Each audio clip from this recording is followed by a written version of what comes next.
This is my true story. After 10 long years of silence, I received an invitation with my son's name printed on gold. It said I was welcome at his wedding, a moment I had dreamed of but never thought would come. I pressed the paper to my chest and felt tears rise. Maybe this was the day forgiveness would replace distance. I bought a new suit, rehearsed my blessing, and prayed it would be enough. But what I saw that day froze my heart. Before I tell you what happened, please subscribe so my stories can reach more people. After so many years of silence, that white envelope felt like a bridge back to something sacred. His son's handwriting, still sharp, still proud, stirred a warmth he thought age had stolen from him. For a decade, they had lived in separate worlds, divided by words that had cut too deep and pride that had lasted too long.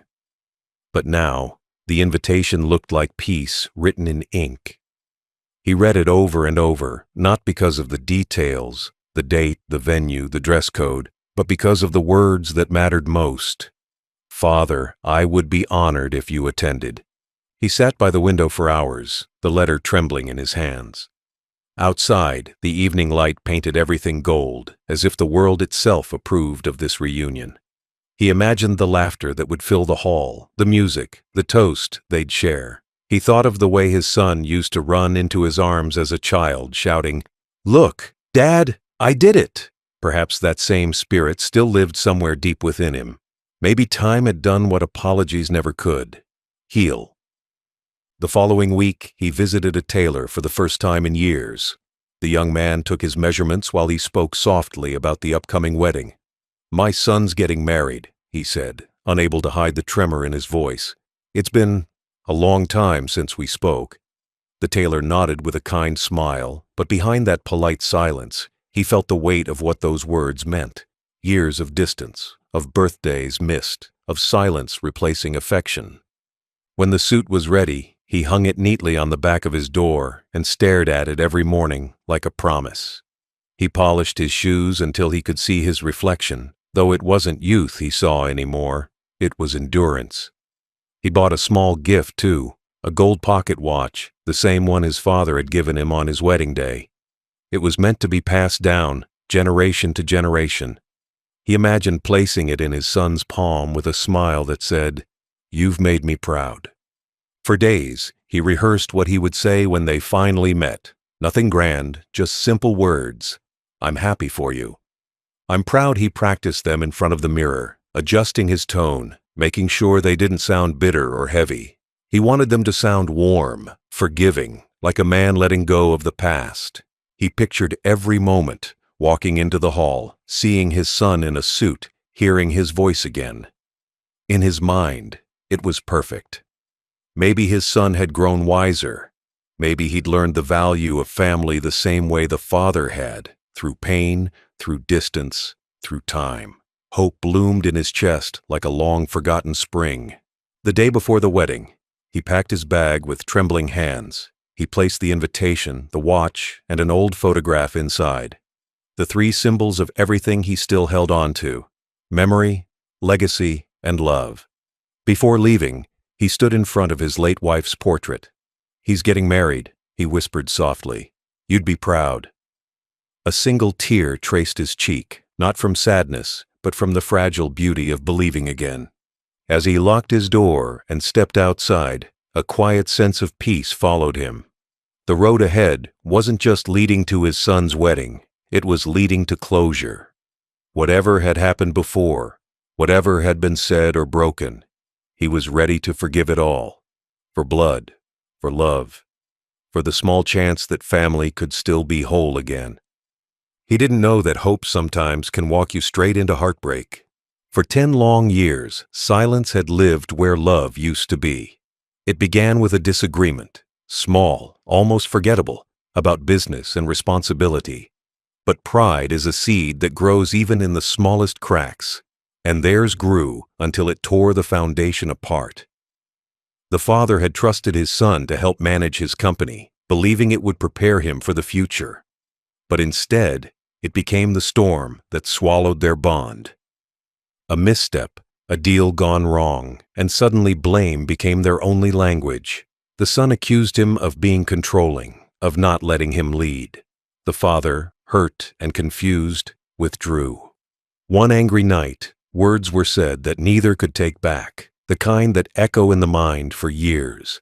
After that, there were no calls, no visits, no birthdays shared. Just silence. The father watched from afar as his son's name appeared in newspapers, attached to new ventures, new achievements.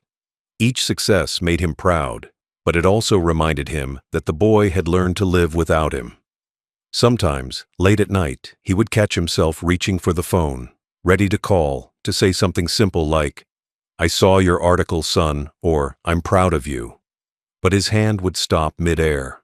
Pride, that same old ghost, would whisper, "He hasn't called you either." The years drifted like dust on forgotten furniture.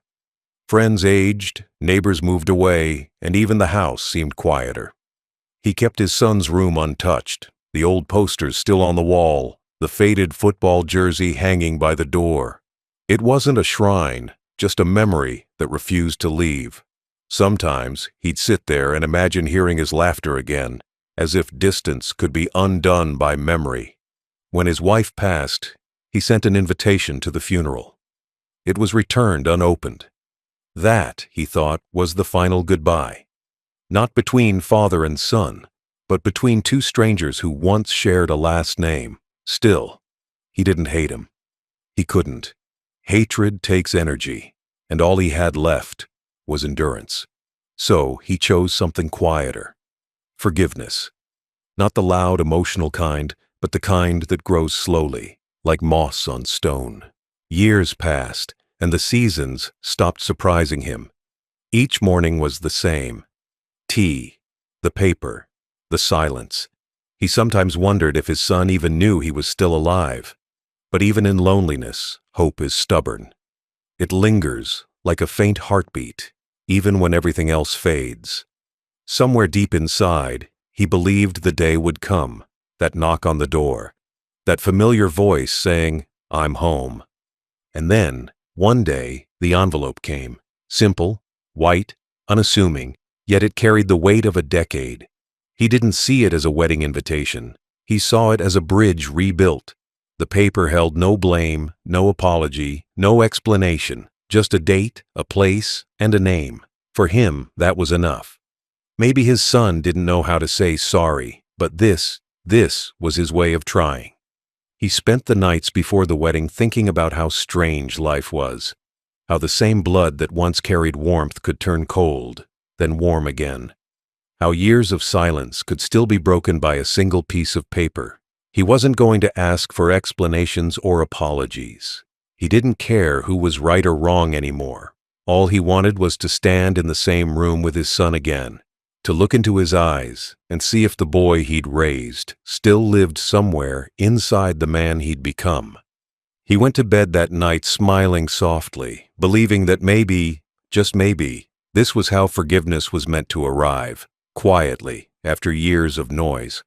The morning of the wedding felt strangely heavy. He woke before dawn, ironed his suit with slow, deliberate movements, and took one long look in the mirror. The man staring back at him was older, grayer, and lonelier, but still hopeful. He held the invitation one last time before slipping it into his pocket, as though keeping proof that he still mattered in his son's world. The drive was long and quiet.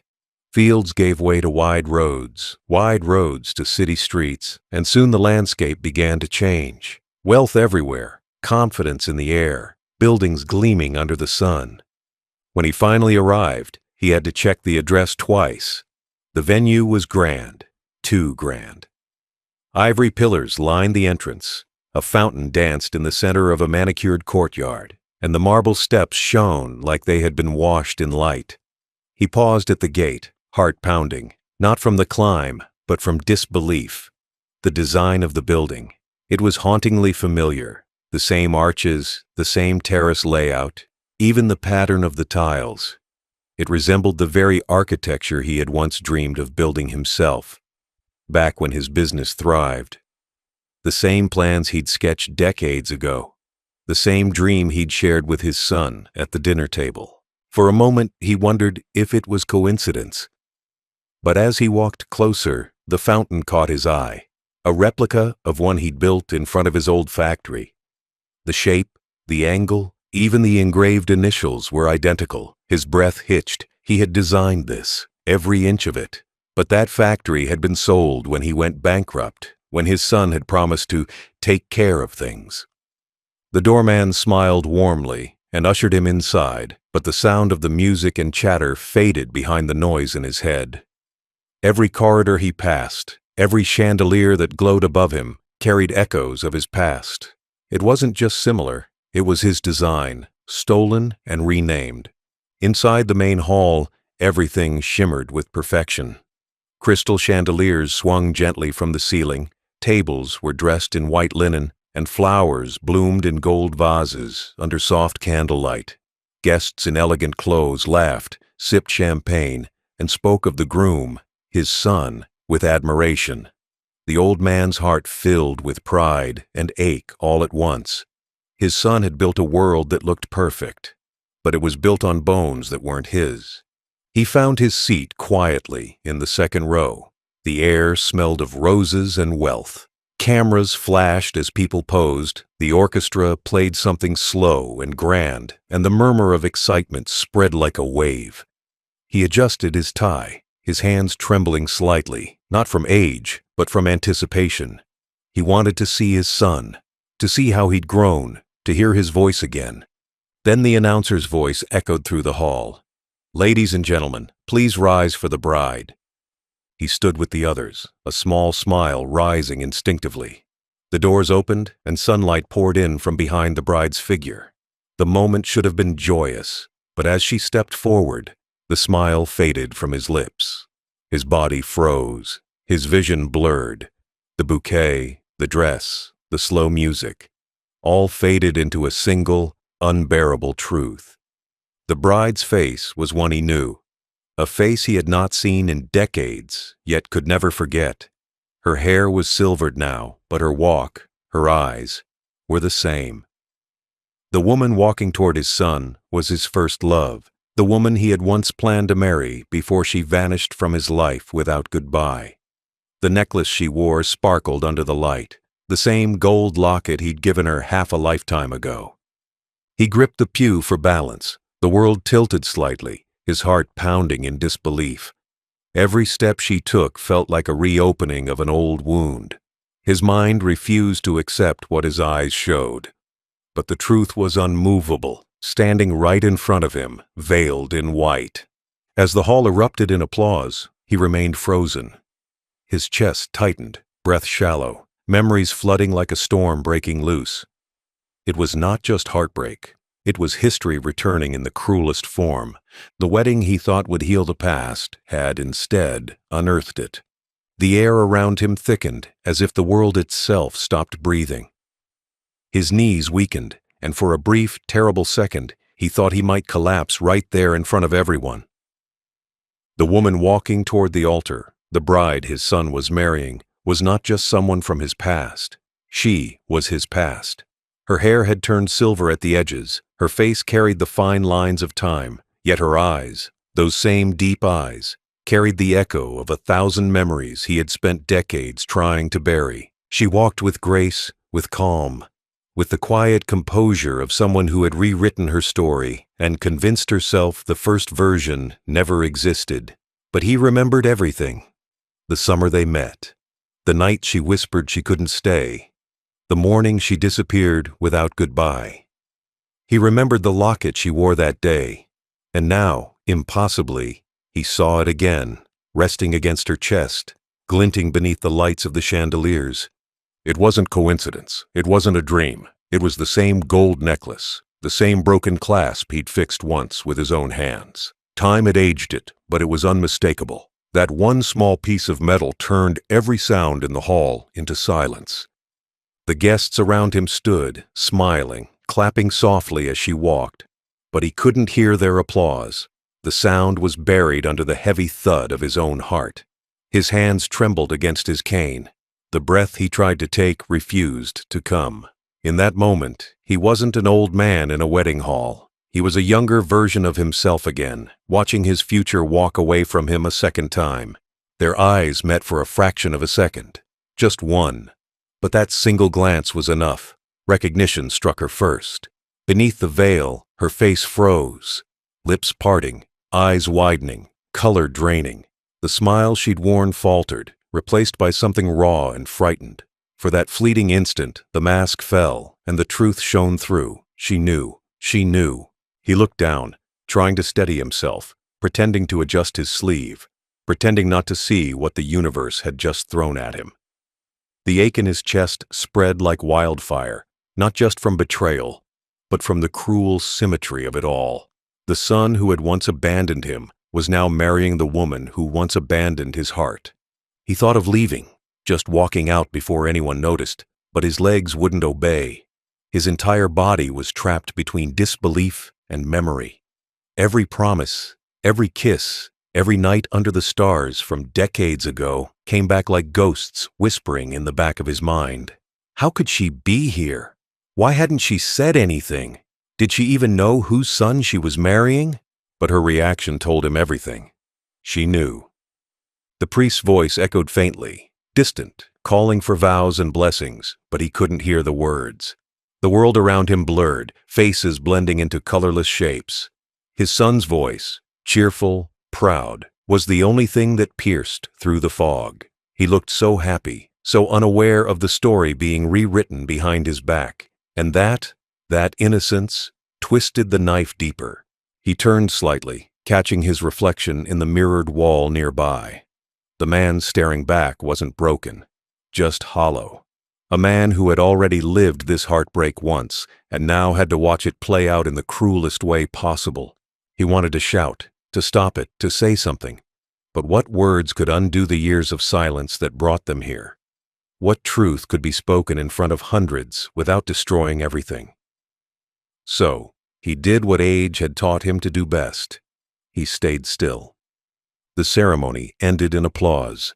The couple kissed. The guests cheered. But for him, the sound was empty. He stood there motionless, applauding politely like a stranger, while inside, the ground beneath his soul gave way. He had come to give his blessing, but what he found instead was a wound he thought had long healed, ripped open by time and fate. And as the music swelled and confetti filled the air, he whispered under his breath, not loud enough for anyone to hear, "This isn't a wedding, it's a circle closing."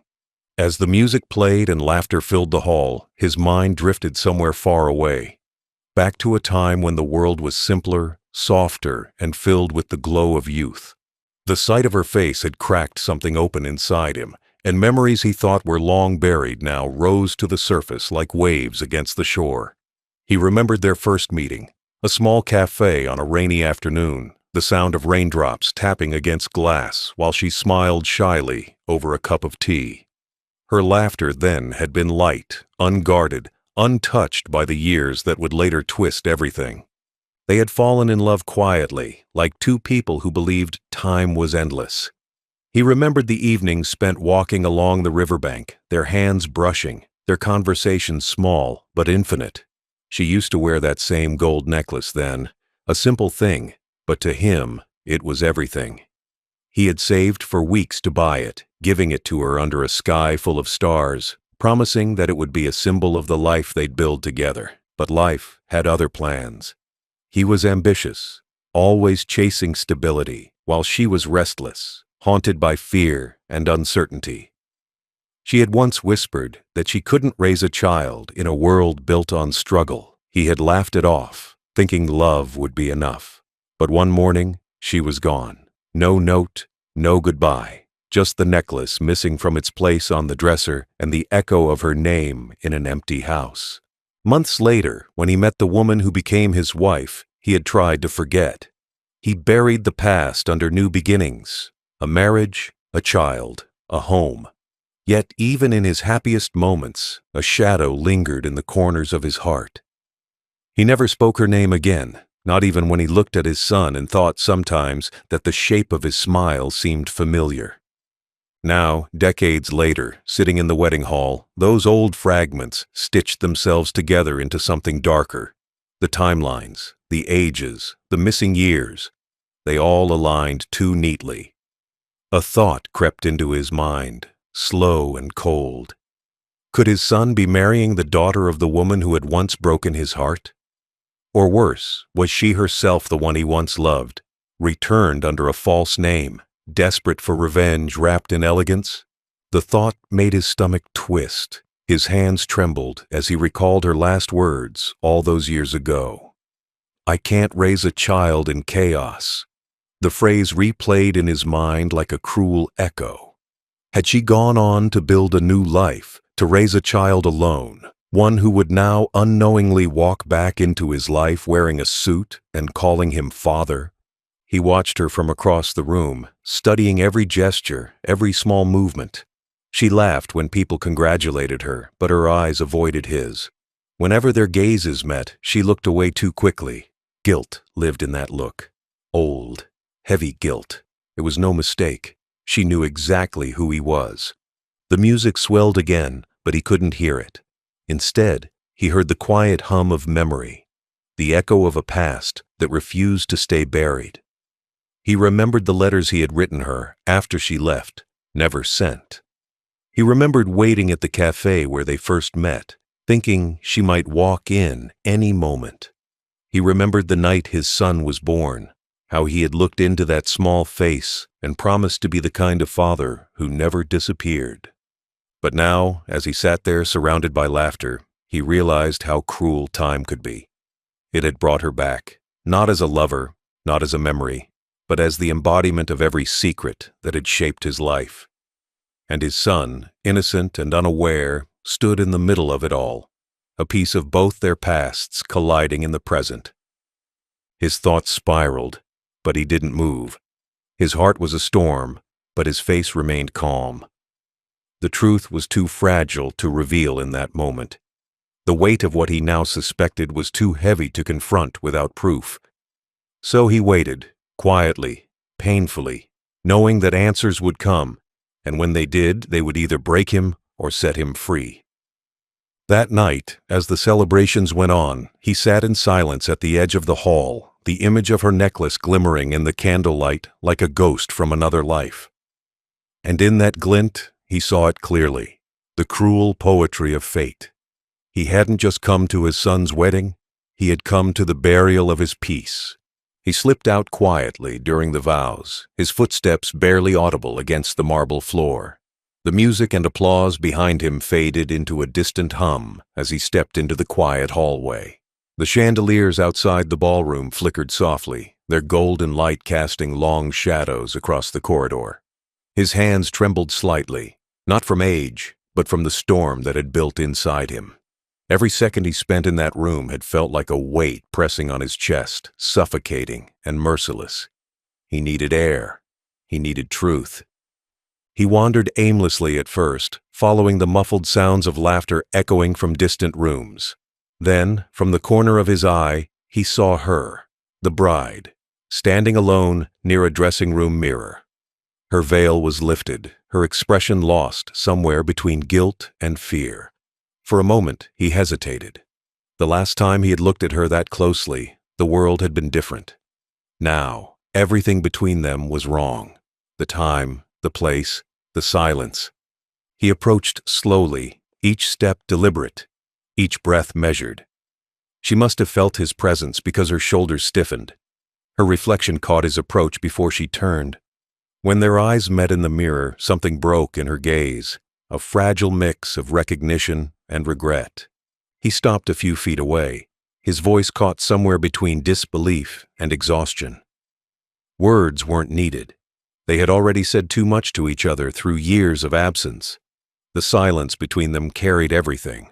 The youth they lost, the choices they made, the unbearable truth now staring them both in the face. Finally, she turned to face him fully. Her face was pale beneath the soft glow of the wall lights. She opened her mouth to speak, but no sound came out. It was as if guilt had taken her voice and memory at once. Then she whispered, barely audible, "I hoped you wouldn't come." The words hit him harder than any scream could. She knew. She had known all along. The letter, the invitation, the timing. None of it was an accident. She had sent that invitation knowing exactly what it would do to him. And yet, she had gone through with it. He felt his pulse hammering, but he stayed calm. Age had taught him that anger burns fast, but silence cuts deeper. He simply nodded, as if to tell her that he understood, though in truth, he understood nothing. Her eyes shimmered with tears, but not the kind born of love or longing. They were the tears of someone trapped between the past and the present, between what she had done and what she had become. She looked older now, smaller somehow, as though time had folded her into the shape of her own mistakes. For a brief moment he almost pitied her, almost. But then the memories flashed. The day she left, the empty years that followed. The son who grew up believing his father was the reason everything fell apart. And now here she was, standing in front of him in a white dress, about to tie herself to that same boy who once carried his name like pride, and now carried it unknowingly into ruin. She reached for the locket at her neck, the same one he'd once clasped for her. Her fingers shook. "You weren't supposed to find out," she murmured. "I thought maybe it could stay buried." He looked at her, eyes steady, heart shattered, buried. The word felt cruelly familiar. She had buried their love once, their truth once, and now she was trying to bury his peace again. He didn't respond. He didn't need to. The silence that followed was heavier than any confrontation could have been. The air between them carried the weight of 30 years of unfinished sentences. Then, somewhere down the hall, a voice called her name. His son's voice. It snapped the moment in half. Her eyes darted toward the sound, panic blooming across her face. For an instant, he saw her as she truly was. Not the bride, not the ghost from his past, but a woman trapped in her own lies. When the voice faded, she whispered one last thing, something that would echo in his mind for the rest of his days. "Please, don't destroy him for what I did." He turned away before the tears could betray him. The echo of her words followed him down the corridor like a curse and a plea combined. That night, he would replay that moment over and over. Her trembling voice, the reflection in the mirror, the quiet realization that some truths don't scream.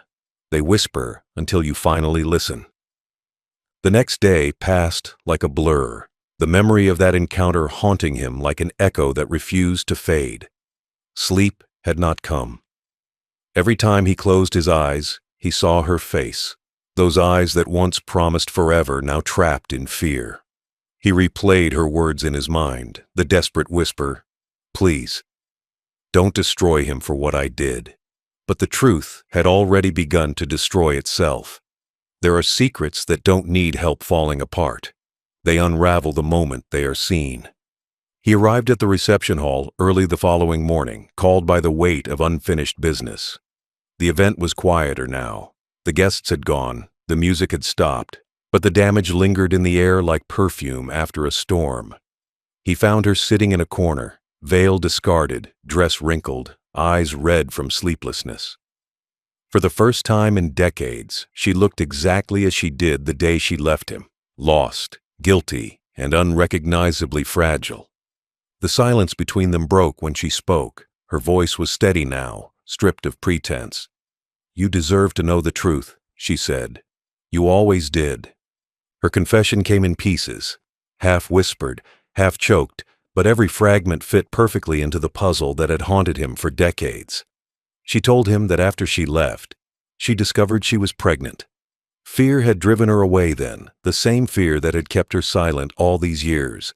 She raised the child alone, hiding his identity, telling no one the truth about his father.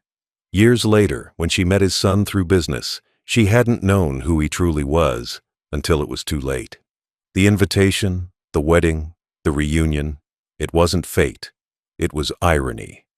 And now it had turned into tragedy. He listened without a word, the storm inside him quieting into a hollow calm. When she spoke his son's name, her voice trembled, not with love, but with regret. "He didn't know," she said. He doesn't know who I am. To him, I was just another chance at happiness. He realized then that she hadn't come for revenge. She had come seeking redemption, but the past never returns as forgiveness. It always returns as consequence. When he finally spoke, his voice was steady, almost gentle. "Why now?" he asked. "Why bring me here?" Her answer was simple. Because I couldn't let him live a lie, even if it meant breaking his world apart. The truth was cruel, but in that cruelty lay clarity. His son, unaware of the connection that bound them all, stood at the center of a storm neither of them had the strength to stop. The door opened behind them. His son entered, cheerful, oblivious, until he saw the two of them standing there. The sight froze him mid-step. Confusion turned to unease. Something in the air told him the world he knew was about to shift forever. The father didn't speak. He simply handed him the photograph he had carried for years, the one from his youth, with the woman standing beside him, wearing the same necklace now glinting on her chest. The son looked from the photo to her, then back again. The silence that followed was unbearable. She broke first. Tears spilled as she tried to explain, words stumbling over each other, confessions spilling faster than she could contain them. The son staggered back as though struck. His voice trembled as he pieced it together, the timelines, the names, the impossible truth that the woman he loved had once belonged to his father. It wasn't anger that filled his face. It was horror, disbelief, betrayal. The father stepped back, letting the truth speak for itself. There was nothing left for him to add. The universe had already written the final line. The woman collapsed into tears, her voice breaking as she whispered apologies that meant nothing anymore. The son stormed out, the sound of his footsteps echoing like thunder down the marble hall. When the silence returned, the old man turned to her one last time. She looked at him, eyes hollow, and said, "You ruined me once. Now we're even." He didn't respond. Revenge wasn't her victory. It was her prison. And as he walked away, cane tapping softly against the floor, he realized something that would stay with him forever. The past doesn't die when you bury it. It waits until you're strong enough to face it, and then it comes home dressed as fate. He stood outside the venue, the cool evening air pressing against his face, his hands trembling not from age, but from everything he'd just witnessed. Behind those grand walls, truth had detonated like a silent explosion. The wedding that was meant to be a celebration now lay in shambles, its echoes fading into a hush of disbelief and humiliation. Yet, even amid the chaos, he felt no triumph, only a deep, aching clarity. Sometimes the greatest act of revenge is to simply walk away and let truth speak louder than pain. He waited for hours outside the hall, watching as guests filtered out, some whispering, others shaking their heads in pity. The same people who had earlier toasted champagne to love eternal now looked at the ground, unwilling to meet his eyes. He had not uttered a single lie, yet the truth he carried had burned brighter than any accusation. Inside, the son who once called him cold and distant was now confronting the ruins of his own ignorance. And the woman who had haunted his youth, his silence, and his old age, now sat in the debris of her own deceit. When the last car drove away, he re-entered the hall.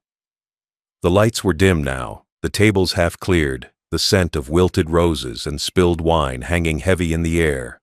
At the center of it all stood his son, motionless, his tie loosened, his eyes red from confusion and disbelief. He looked smaller now. Not the proud man who once stood tall with ambition, but a boy again, broken by something he couldn't fully comprehend. The father walked up to him, slow and deliberate. His voice was steady, not angry, not cruel, just final. He said only one thing: "Every truth finds its own day." Then, without another glance, he placed an envelope on the table. Inside were two documents. The first was a note that explained everything: the history, the love, the loss. The second was his will, rewritten, simplified, stripped of sentiment. Every asset, Every possession, every fragment of his life would go to charity in his late wife's name. Not to his son, not to anyone who had used love as a disguise for selfishness. The son didn't move. He didn't argue. He simply watched his father walk out, the sound of his cane tapping softly on the marble floor, echoing like punctuation to a story long overdue for an ending. Outside, the night sky stretched endlessly, scattered with stars that looked colder than ever. The old man breathed deeply, his lungs shaking under the weight of peace and pain interwoven. He didn't feel victorious. He didn't feel righteous. He felt something quieter. Release. For years, he had wondered how his story would end, whether he'd die with bitterness in his heart or forgiveness on his lips. But standing there, beneath the indifferent moonlight, he realized that he didn't need to choose. Truth had already done the choosing for him. By the time the first rays of dawn painted the horizon, he had already left the city behind. The headlines the next morning told the rest. Wedding canceled amid family scandal. The media speculated, the neighbors whispered, but none of it mattered anymore. The noise of the world could never reach where he was going, somewhere far quieter, somewhere honest. He took a small train to a coastal town he once visited in his youth. He rented a small cabin overlooking the sea, its wooden walls creaking in rhythm with the waves. There, surrounded by solitude, he began to write again. Not business plans, not letters of reconciliation, but reflections. Each word he wrote wasn't about revenge, but recognition. He wrote about love, how it often comes dressed as redemption, but leaves as ruin. He wrote about parenthood, how the hardest part isn't raising a child, but surviving who they become. And most of all, he wrote about peace, the kind that doesn't arrive with forgiveness, but with acceptance. When he finally set down his pen, he looked out at the ocean. The water shimmered in the morning light, endless, unbothered. And for the first time in years, he smiled. He had lost his son, his first love, and the illusion of control. But in return, he had gained something far greater, the truth, unvarnished and untamed. It wasn't kind, it wasn't gentle, but it was real. And for a man who had spent a lifetime chasing meaning, reality was enough. The weeks that followed moved slowly, like a clock that no longer cared for hours. He found himself far from the noise of the city, in a quiet coastal village where the sea met the sky without boundaries. The salt air carried no memories of betrayal, no echoes of broken vows. It was peaceful, painfully, beautifully peaceful. Here, no one knew his name, his story, or the scandal that had once made him the talk of neighborhood gossip. To them, he was simply an old man who liked to sit by the shore with a notebook and a cup of tea, and that anonymity was his salvation. Every morning began the same way. He'd wake before sunrise, wrap a shawl around his shoulders, and step out onto the porch of his small cottage. The world was quiet except for the distant call of seagulls and the rhythmic crash of waves against the rocks. The ocean, vast and indifferent, reminded him how small human pain truly was, how easily love and pride were swallowed by time. He would breathe deeply, watching the sun rise over the horizon and feel his chest unclench a little more each day. He started tending to a garden behind his cottage. Simple, honest work that asked for no loyalty, required no trust, and returned beauty with patience. Rows of lilies, jasmine, and marigolds bloomed slowly under his care. Sometimes he would kneel there, dirt under his fingernails, and think about his son. Not with anger anymore, not even disappointment, but with quiet understanding. They were both victims of the same silence, a silence that stretched across generations, filling the spaces where love should have spoken. The newspapers back in the city still mentioned the scandal for a few weeks. Headlines came and went. Wedding canceled amid family secrets. Business heir disappears following scandal. But by the time the reporters lost interest, he had already learned to live without caring. The world always moves on. It's only the broken-hearted who stay behind to remember. Sometimes letters would arrive at his cottage, One from his daughter, one from an old friend, sometimes even from a stranger who had read about his story. They all said the same thing, that he had done the right thing, that truth had a way of healing. He would smile gently while reading them, though he knew the truth wasn't healing, it was cleansing. Healing was something softer, something earned only when one forgives, not when one exposes. One morning, while walking along the beach, he came across a small child building a sandcastle. The boy looked up, eyes wide, and said, "Do you want to help me build?" Without hesitation, the old man knelt beside him. Together they built towers and walls, simple and imperfect, but full of laughter. When the tide finally came and swept the castle away, the boy laughed. The old man smiled too, a real unguarded smile, because for the first time in years, he realized that losing something didn't always mean it was gone forever. Some things, like love, kindness, or memory, simply change form. He began to write letters again, not to anyone in particular, but to life itself. He wrote about his mistakes, his silence, his pride. He wrote about his son, hoping that one day, wherever he was, the boy might read his name in peace, not resentment.